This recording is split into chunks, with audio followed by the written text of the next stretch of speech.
Welcome to పురాలోకల్. రాష్ట్రంలో ఓటర్ల జాబితా ప్రత్యేక సమగ్ర సవరణ ప్రక్రియకు సంబంధించి ఒక ముఖ్యమైన అప్డేట్ ఇచ్చింది కేంద్ర ఎన్నికల సంఘం. ఓటర్ల వివరాల నమోదు, మార్పుల చేర్పుల కోసం ఉద్దేశించిన ఎన్యుమరేషన్ పత్రాల సమర్పణ గడువు నేటితో ముగుస్తుంది. తమ వివరాలను నమోదు చేసిన పత్రాలను బూత్ స్థాయి అధికారులకు అంటే బిఎల్ఓలకు సమర్పించడానికి ఈ రోజే చివరి రోజు అని ఎన్నికల అధికారులు స్పష్టం చేశారు.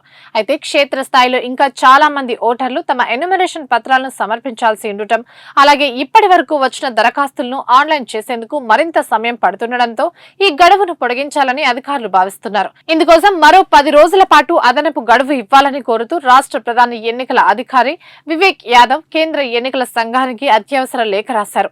వరుస సెలవులు, ఇతర సాంకేతిక కారణాల వల్ల చాలా చోట్ల ఈ ప్రక్రియ ఆలస్యమైందని, పారదర్శకమైన ఓటర్ల జాబితాను రూపొందించేందుకు ఈ అదనపు సమయం ఎంతో అవసరమని సీఈఓ తన లేఖలో కేంద్రానికి వివరించారు.